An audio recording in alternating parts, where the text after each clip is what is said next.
Hello' friends, নমস্কাৰ বন্ধু বান্ধৱীসকল। যোৱাকালি অসম লোকসেৱা আয়োগৰ প্ৰাৰম্ভিক পৰীক্ষাৰ ফলাফল ঘোষণা কৰিছে। যিদৰে আমি আপোনালোকক কৈ আছিলোঁ যে পৰীক্ষাটো জুন বা জুলাই মাহত হ'ব বুলি যিহেতু এখন তেওঁলোকে একাডেমিক কেলেণ্ডাৰ দিছে, গতিকে সেই একাডেমিক কেলেণ্ডাৰ মতেই পৰীক্ষা হ'ব। গতিকে এতিয়াৰ পৰা যদি কাউণ্ট কৰা হয় প্ৰায় 2 মাহতকৈ অলপ কম সময়, মে' জুন, যদি জুনৰ লাষ্টৰ ফালে হয় 1.5 মাহ, যদি জুলাই হাফ মানত হয় তেতিয়াহ'লে প্ৰায় 2 মাহ দিন সময় আপোনালোকে মেইনছৰ কাৰণে পঢ়িবলৈ পাব।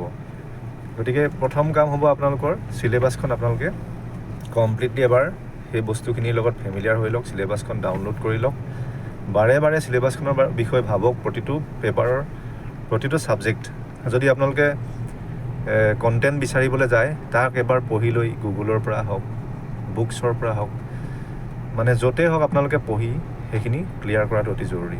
তাৰপিছত আপোনালোকে কাৰেণ্ট এফেয়াৰ্ছখিনি তাৰ লগত এড কৰি যাব, ভেলু এডিশ্যন বুলি কয় যিটোক। সেনেদৰে পঢ়িলে আপোনালোকৰ এটা স্মাৰ্ট ৰিডিং হ'ব। তাৰ লগত এনচাৰ ৰাইটিং আপোনালোকে কৰি যাব। এনচাৰ ৰাইটিং কৰাটো জৰুৰী হয়। এনচাৰ ৰাইটিং কৰিলে ডেইলি যদি আপোনালোকে এটাকৈ এনচাৰ ৰাইটিং কৰে লিখাৰ প্ৰেক্টিছটো হৈ থাকে। কিন্তু কণ্টেণ্ট আপোনালোকে লিখি নোটছ আকাৰে এতিয়া কৰাৰ সময় নাই, কাৰণ এতিয়া নোটছ বনাবলৈ গ'লে সেইখিনি আপুনি যেতিয়া ৰিভিজন কৰিব আৰু বেলেগ বস্তু চাবলগীয়া থাকি যায়, সেইধৰণে আপোনালোকে পঢ়িব। আৰু কোনখিনি ক'ৰ এৰিয়া বুলি কয়, হট টপিক, সেইখিনি আপোনালোকে পঢ়াটো খুব জৰুৰী হয়। আৰু প্ৰথম কথা কি, চিলেবাছখনৰ গোটেইখিনি বস্তুৰ লগত ফেমিলিয়াৰ হোৱা। আৰু শেষত মই এটা কথা ক'ব বিচাৰোঁ যে অসম ইয়াৰ বুকখন খুব থৰলি পঢ়ক। অসমৰ বিষয়ে বহুত কথা তাত থাকিব। প্ৰতিখন পেপাৰতে 30% অসমৰ আহিব। আৰু যিসকলে এইবাৰ নাপালে তেওঁলোকে নেক্সট বাৰৰ কাৰণে সেইখিনি গেডাৰ কৰি নলেজ তাক ইনক্ৰিজ কৰিবলৈ ট্ৰাই কৰক। ডিচাৰ্টেড হ'ব নালাগে, এবাৰতে কোনো নাপায় বা খুব কমেই পায়। গতিকে আপোনালোকে নেক্সট বাৰৰ কাৰণে সেইখিনি নলেজ ইউজ কৰক।